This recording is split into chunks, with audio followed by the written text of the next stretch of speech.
What's going on, everybody? This is your boy Echo Ninja. And this is your girl, Crimson Adams. She almost forgot her name. I totally almost forgot my name. Look at her. She's looking all cool. I like this. I don't feel good. Oh yeah, you know. But it's okay. Your But boy is here. I'm still tuning in for all you guys. That's right. That's right. Get my mind off being icky. Yes. Because tonight is Saturday Night Nightmare. That's right. Coronavirus! Oh, Jesus. No more of that until you get better. Yes, sir. I'll just leave it to me. Just leave it to me. There we go. Anyway, guys, you know what the deal is. It's Saturday Night Nightmare, where you can get all your frightening and scary and sometimes laughable movies in the horror genre. But this month, we are diving deep into the foreign lands. It is the first chapter in the Fuck with Crimson's Brain month. Oh, yeah. Oh, yeah. Of foreign horror. Yes, we are hitting her with the Asian horror cinema this month. Yeah. I'm so excited because a lot of these movies I've seen already, and I'm just doing this because I want to see her reaction. But also some of these movies I haven't seen in a long time, so you might get a certain reaction from me too. But it's mainly her. Yeah. And just to let you know, guys, all this month, she will be the one rating it because these are her first time seeing these movies. So, only on a special occasion if I haven't seen it. But we'll get to that bridge when it comes to it.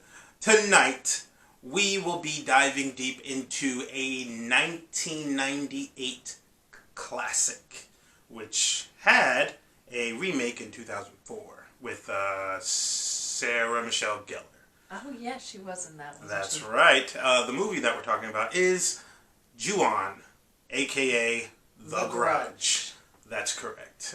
If you guys know what this movie is about, yeah. One thing I know a lot of people might say, oh, you know, I don't think it holds up to this day. It may not hold up with a lot of things, but it still gets to your head.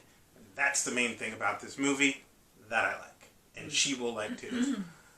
But wait, didn't we see the remake? We saw the remake of the remake in the theater, and it was... Yeah. They played too much on everything else, and the special effects was like... But anyway. Right. We are going to get down deep and dirty. That sounded so perverted. Into this movie called The Grudge. All right. Let's see if I can... She doesn't care. No. He's like, I Kind of forgot about this.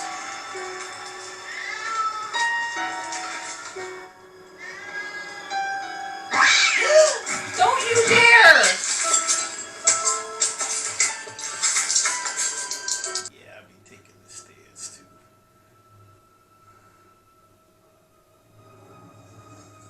Ooh. Fucking kid. Ooh. Oh! He's on every floor. Oh. Oh my.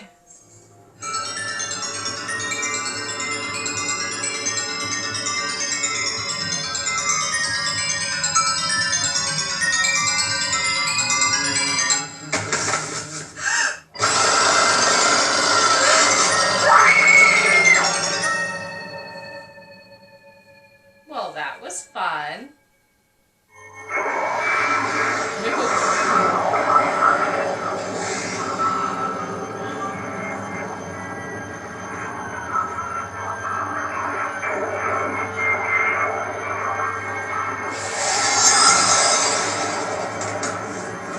I see you.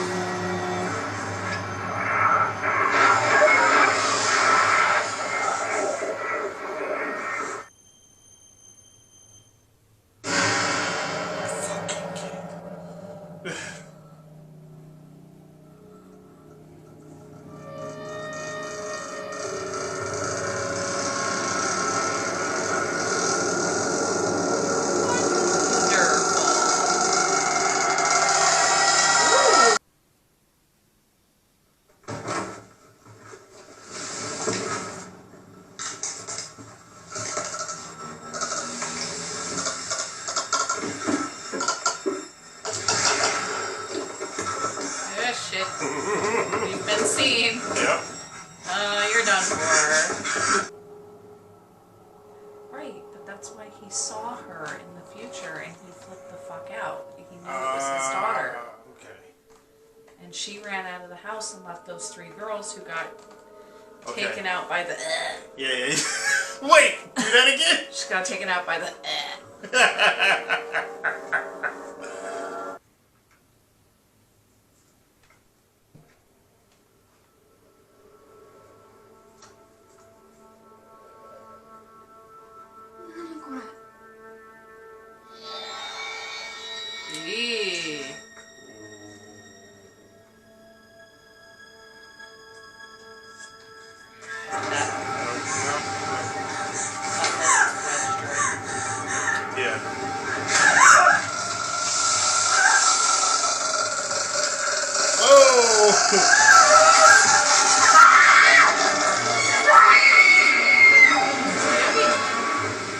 Ripped her ass right in. Hi, もしもし。おー、マリコ。久しぶり。Look at the old man. そっか。大変。明日？ Oh, he is looking straight at her ass. わかった。Oh, yeah. ど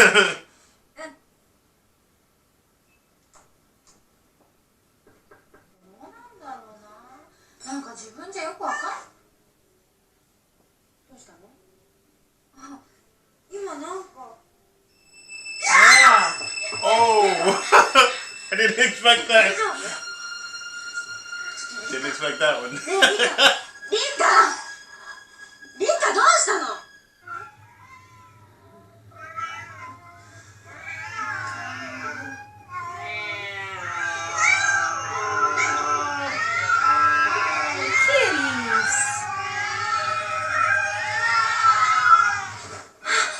？Morgana, it's your cousins.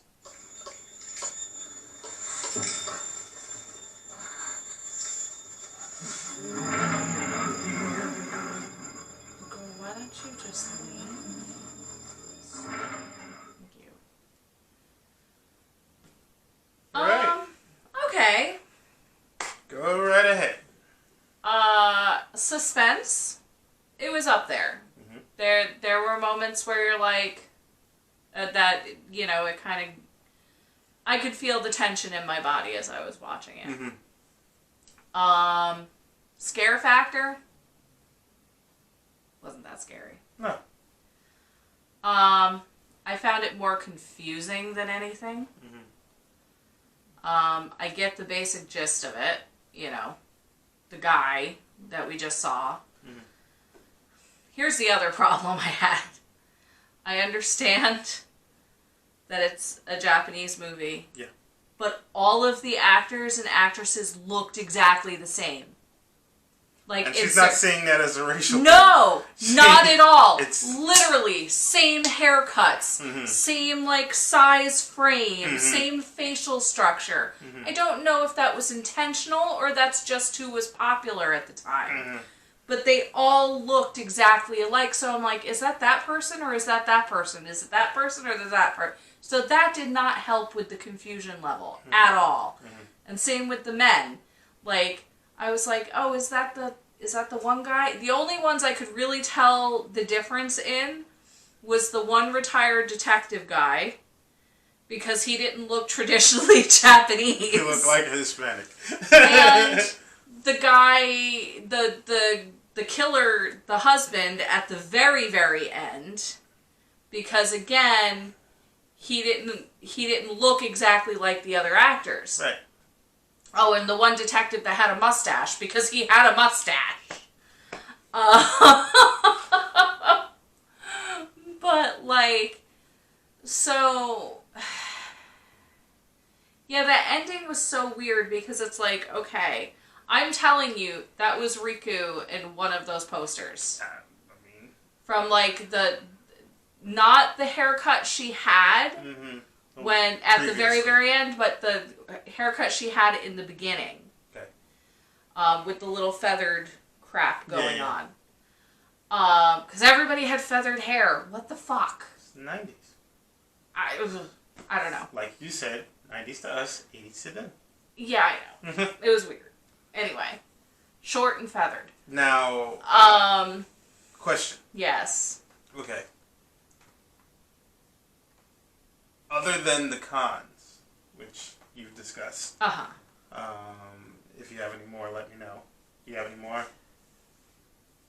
I was kind of on a rant, but sorry. That's okay. Continue. No. Continue, please. Yeah, so it was the fact that everybody looked exactly alike made it very hard to figure out who was who in the interpersonal relationships there. Mm-hmm. So I kind of had to assume on some of those. Yeah, and I mean, like I said, the ending, it was like, was Riku possessed by the Grudge lady? Or was it just her playing that same character? Or was it the fact that the Grudge lady was just making her see in that moment of what was going on, like what happened to her? I have no idea. Okay, I'm sorry. I guess that's the end of my cons. Okay. So what are your pros? The levels of suspense here and there. Like I said, I could feel that tension in my body. That was good. However, I feel that tension level never went to a full release. Mm-hmm. Like it didn't end in a scare. Right. Whether jump or it just kind of like it was there and then it went away. Mm-hmm. Then sound effects were good. I personally like the because it is a very it's like a discomforting sound. It's like, ooh, that discomforting, confusion, stuff like that. Not even confusion, it's just that doesn't sound right. It just it like nails on a chalkboard type thing? Not annoying in that sense, but just like it's unnerving. Okay. It's unnerving. The usage of the cat meows, that was clever. Because whenever you heard the cat, you knew the little boy was not far behind. Right. And when the little boy was there, you knew the Grudge lady was not far behind either. Yeah. It was like it was almost like they were working in a tag team to take down their victim, which was kind of neat. Kind of like he was like what's the cop term? The honeypot. He was bringing, he was the piper. Yeah. He was bringing them while she took them out. Exactly. You know, and when he looked like a regular little boy, he was preying on that sympathetic side of the women that were finding him. Mm-hmm.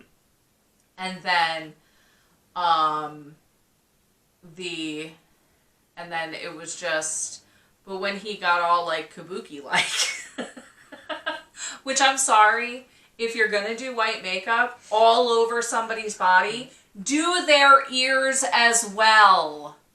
That took me right out of it. I'm so sorry. No, it's fine. That's the kind of shit I look for, especially after like working in a haunt. Like you have to. I mean, even when I do my makeup for Noctilia, mm-hmm. I have to make sure that I put that foundation on my ears too, because I lighten my face for that. Mm-hmm. So if my big old like pink ears are hanging out, it's gonna look stupid. In the defense of the movie, it was 1998, and they weren't that great when it came to horror at that time. I don't care. But that's a common sense makeup thing. If they had any kind of makeup director, which they did pretty well with everything else. I don't, maybe the kid had a thing against having his ears touched, but still. Like, you need to put makeup, if you're gonna do white makeup all over the rest of his body, his arms, his legs, his chest, his back, everything. They didn't put it on his ears. Why?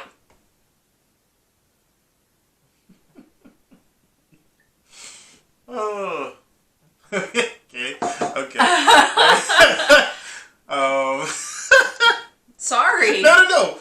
It's fine. It just made it so glaringly. I mean, But obviously. we're on pros though. No. I know. Right. I know.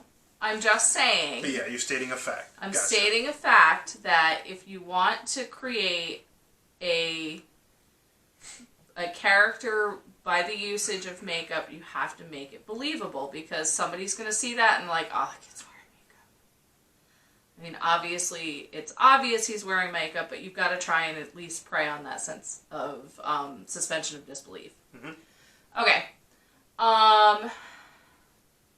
Creepy ass little kid. I gotta say, though, just the kid that they got to play the little kid was good. He did that very good little creep factor. Mm-hmm.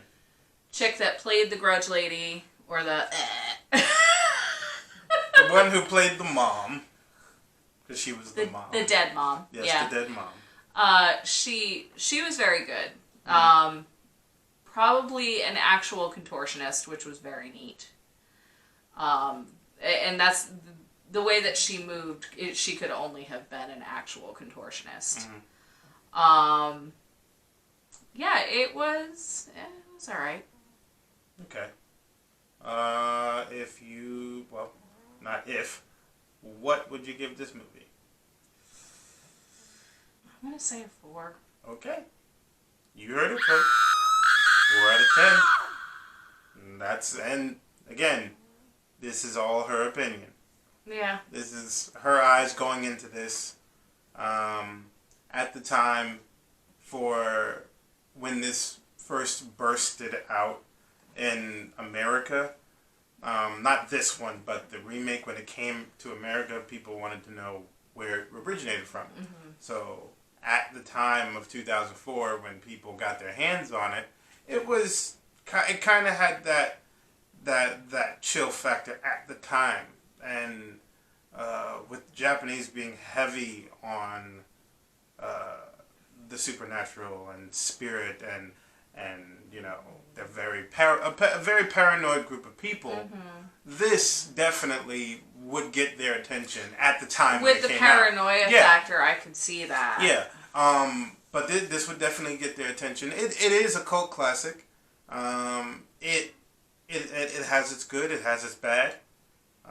But in the end, it's a horror movie that shined the way for other movies. For Japan, that is. And I will say that I have to agree that this probably did open the door, or open the eyes of America to Japanese cinema. Yes. And I think that in that sense it was a very good thing. Now, I do not recall if I ever saw the Americanized 2004 version. Okay. I can't remember. I can't remember if it's something that fuck twat made me sit and watch, but we'll probably see it off screen. Oh yeah, but obviously not for that. So you can at least compare. Yeah, you know. But we did see the remake of the remake, and I do have to give this movie one thing. Even though you said the movie seemed kind of confusing, well, the ending you said seemed kind of confusing. Yeah, I mean each chapter of it started out very confusing because you had to figure out where the fuck you were. And I felt that the storytelling was actually pretty compelling, only because even though I did forget some of the characters from last time I watched this, which was a while ago, I guess I was able to keep in touch with it. But again, this is not my watch of it. This is yours. I've had more exposure to a lot of Japanese films of all kinds, and so there's some that do it just like this, just as confusing. But there's American films that do it like this too. I agree. I mean, what's his name? Even though I love that director to death, Christopher Nolan. Oh yeah. He's got some movies that just screw with your head. But I also, I can't be 100% sure that, again, the factor of having to read subtitles didn't, kind of mess with add to it as well. Right. I mean, I was able to see the action as well as read the subtitles, and I didn't miss any subtitles. Right. You just felt, you felt maybe it kind of... Maybe if it had been dubbed, I might have been able to, like, follow it a little bit better. Gotcha. Maybe there was a disconnect somewhere because of that, but I can't be 100% sure. Understood. So. But we'll keep your score. That is your personal score. Yeah. 4, you said? 4. 4. That's what I said. Yeah, that's what I thought. Because, like I said, tension was good. Intention was good. But you had no release after. Gotcha. I had no... I mean, it happens. Yeah. And trust me... And I don't feel like there was any resolution for me at the end. And I completely understand that. Yeah. I completely get it. And, I mean, trust me, this is just the beginning, ladies and gentlemen, of her journey into the Japanese horror films, I should say. So, make sure you tune in next week for her continuation of this Japanese horror fiasco that we're going to have. Fiasco, oh God. Oh yeah, fiasco. Because we're gonna get into some crazy. We're gonna get into some emotionally heavy. Oh boy. Because these guys they know how to hit certain points of your brain. Just make sure you're ready with the aftercare. Oh no, don't worry. I'm here. I'm EMT ninja over here, ready to take care of all cares, hugs. Take the tears away. Oh, I'll be a scratching post, whatever. But that's what I'm here for. I'm a bunny scratching post. But yeah, guys, tune in next week where we will continue that. Make sure if you do like videos like this and other Saturday Night Nightmare videos, please drop a like. It does help. We are seeing a lot from you guys, and we appreciate it. Thank you. Very awesome. Thank you. Also, hit it in the comments with all types of stuff. We love to see those too. And in those comments, do a suggestion. And also, if you want to reach us in all of our other platforms like Twitter and Instagram and Facebook, boom, down below. And there is a Twitch one on there somewhere around here. You can hit us. You can watch us on there too, doing video game stuff, and probably we might do a live showing of something. Who knows? Whatever. But until then, guys, subscribe because we know you're out there. We know you like it.